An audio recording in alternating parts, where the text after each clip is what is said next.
4월 9일 마카롱 하우스 워십 하나님 앞에 올려드리겠습니다. 우리 계신 곳에서 다 기쁨으로 찬양할 수 있죠? 할렐루야! 우리 박수 치면서 함께 하나님을 찬양했으면 좋겠습니다.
주님의 품에 나를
살아계신 하나님, 어제나 오늘이나 늘 함께 하시고 우리를 붙들어 주셔서 감사드립니다.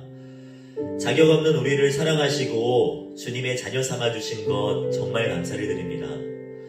그러나 우리는 주님의 자녀인 것을 잊어버린 채 살아갈 때가 너무나도 많이 있습니다. 하나님을 예배하기보다 다른 것들을 예배하고, 말씀에 따르기보다는 내 주관을 따르고, 이웃을 사랑하며 이타적인 삶을 살아가기보다는 너무나도 이기적인 모습으로 살았던 우리를 용서하여 주시옵소서. 코로나19 앞에 기도하지 않았고 아파하고 있는 수많은 사람들에게 관심 갖기보다 개학 연기로 방학이 길어진 것에 좋아하기 바빴던 경솔함도 주님 앞에 내려놓습니다. 주님 용서하여 주시고 기도로 이 상황을 이겨낼 수 있도록 힘과 믿음을 허락하여 주시옵소서. 코로나19로 인해 정말 많은 사람들이 아파하고 있습니다. 주님 이 상황을 빨리 종식시켜 주시옵소서. 백신과 치료제 개발이 속히 이루어질 수 있도록 주님 인도하여 주시옵소서. 함께 자유롭게 교제하는 그날이, 함께 모여 한마음으로 주님을 예배하는 그날이 속히 우리 가운데 임할 수 있도록 주님 인도하여 주시옵소서. 코로나19로 답답해하는 10대들과 우리 사랑하는 선생님들의 마음을 위로하여 주시옵소서. 온라인 개학으로 인해 혼란스럽고 신입생은 막막하게, 고3 수험생들은 변경된 입시로 불안함에 힘들어하고 있습니다. 사랑하는 10대들의 마음을 공감하여 주시고 주님 주시는 평안함을 누릴 수 있도록 인도하여 주시옵소서. 무릇 지킬 만한 것보다 마음을 지키라고 하신 그 말씀을 기억하며 주님을 향한 우리의 마음과 신앙을 지키기 위해 힘쓰고 노력하며 이 상황을 잘 이겨낼 수 있는 우리 사랑하는 10대들이 되게 하여 주시옵소서. 주님 이 시간 말씀을 함께 나누려고 합니다. 말씀을 전하시는 여주현 목사님에게 성령 충만케 하시고 전하시는 목사님과 우리가 함께 은혜를 누리고 또한 결단함으로 나아가게 되는 복된 시간이 되게 하여 주시옵소서. 그렇게 인도하실 주님을 기대하오며 살아계신 주 예수 그리스도의 이름으로 감사하며 기도드립니다. 아멘. 네, 오늘 함께 나눌 말씀은 시편 15편 말씀입니다. 시편 15편 말씀 제가 읽어드리겠습니다. 여호와여, 주의 장막에 머무를 자 누구오며 주의 성산에 사는 자 누구오니이까. 정직하게 행하며 공의를 실천하며 그의 마음에 진실을 말하며 그의 혀로 남을 허물하지 아니하고 그의 이웃에게 악을 행하지 아니하며 그의 이웃을 비방하지 아니하며 그의 눈은 망령된 자를 멸시하며 여호와를 두려워하는 자들을 존대하며 그의 마음에 서원한 것은 해로울지라도 변하지 아니하며 이자를 받으려고 돈을 꾸어주지 아니하며 뇌물을 받고 무죄한 자를 해하지 아니하는 자이니 이런 일을 행하는 자는 영원히 흔들리지 아니하리이다. 아멘. 오늘 이 시편 15편 말씀은 따로 메시지를 할 필요가 없어요. 15편 말씀 우리가 읽은 이 텍스트 자체가 하나님께서 너무 명확하게 우리 가운데 주신 하나님의 메시지입니다. 여기서 마치면 너무 좋겠죠? 네. 끝이 아니고요. 이제 시작인데요. 네, 오늘 이 말씀 가운데에서 우리가 좀 몇 가지 그래도 좀 더 의미를 발견하고 하나님의 음성을 듣는 시간 되었으면 좋겠어요. 먼저 15편 말씀을 보면은 하나님께서 1절에 이렇게 말합니다. 여호와여, 주의 장막에 머무를 자 누구오며 주의 성산에 사는 자 누구오니까. 우리가 하나님의 집에 거하는 하나님의 백성이라고 이야기할 수 있는데 스스로 이야기하는데 성경이 말하는 하나님의 집에 거하기 합당한 자가 누구인가 라는 것을 우리가 이 말씀을 통해서 비춰봤으면 좋겠어요. 그냥 내가 내 마음대로 살면서 나는 하나님의 자녀야, 불리할 때만, 필요할 때만 하나님 찾는 게 아니라 정말 말씀에 기초해서 하나님께서 기뻐하시는 하나님의 자녀, 하나님께서 말하시는 하나님의 집에 합당한 자녀가 어떤 모습인지, 어떤 삶을 살아야 되는지 우리가 이 말씀 통해서 한 번 더 생각하는 시간 되었으면 좋겠습니다. 오늘 15편 말씀에 이렇게 말하죠. 하나님의 집에 합당한 자가 누구입니까? 정직한 자, 공의를 행하는 자, 진실을 말하며 남을 허물하지 않는 자, 이웃에게 악을 행하거나 비방하지 않는 자, 즉 여호와를 두려워하는 자라고 말하고 있습니다. 하나님은 이와 같은 자들을 좋아하세요. 왜 그럴까요?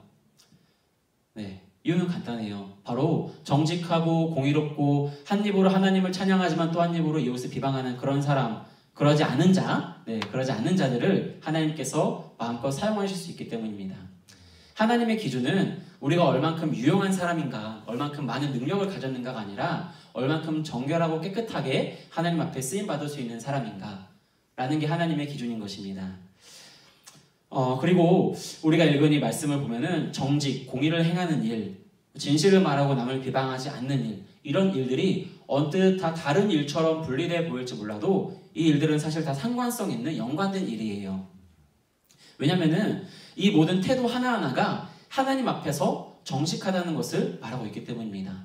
내 마음을 감찰하시는 그 하나님을 우리가 경외하고 두려워하고 그 하나님 앞에 바로 서 있다는 것을 말하기 때문이죠. 남을 속일 수는 있어도 우리 자신을 속일 수가 없어요. 우리가 겉으로는 위선과 가식적인 말과 행동으로 전사님 사랑합니다. 뭐 이렇게 진심인데, 네. 뭐 그냥 말로만, 말로만 입술로만 할지도 모르지만 정말로 우리가 그 마음 가운데 마음의 중심에서 사랑하는 마음이 있고 정말 위하는 마음이 있고 주님을 찬양하는 마음이 있다고 하면은 그것은 우리 마음에만 머무는 게 아니라 우리의 입술로 나오게 되고 우리의 또 입술로 나오는 그 말들은 또한 우리의 행동과 우리의 습관으로 나타나기 때문이에요.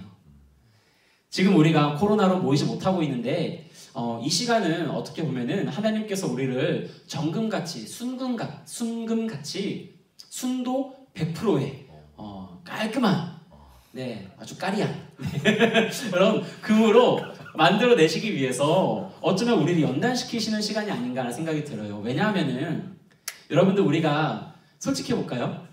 예배에 나와서 그래도 옆에 친구들 있고 하면 어떻게 나와요? 예배 올 때 깔끔하게 나오잖아요. 면도도 하고 옷도 그래도 깨끗하게 입고 평소 안 씻던 친구들도 그래도 주일에 한 번은 씻고 이렇게 정돈을 하고 나온다는 거죠.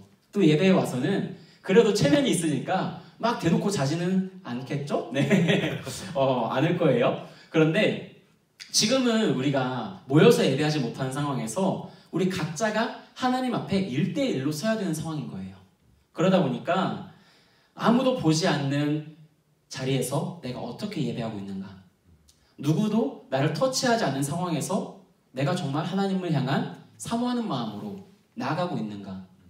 저는 이 시편 15편 말씀을 다른 우리의 어떤 윤리적인 삶에 거짓말 하느냐 안 하느냐 그런 정직이 아니라 하나님 앞에서의 예배자의 모습으로서의 우리가 정직함으로 서 있는가, 진실한 예배자로 서 있는가, 진정 하나님의 의로우심을 우리가 사모하고 구하면서 그렇게 구하는 기도로 나아가고 있는가.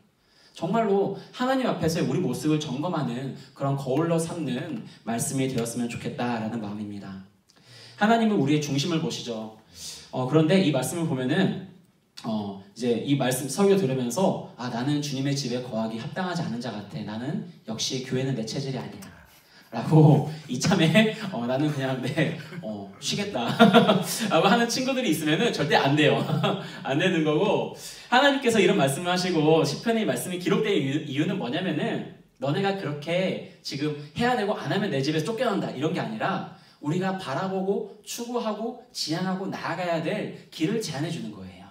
이 말씀 가운데에 우리가 비록 이 말씀을 들으면서 그렇구나, 내가 하나님 앞에 바로 예배하지 못했고 예배를 쉬는 지난 한 달 동안 나는 아주 엉망진창이었구나. 할렐루야.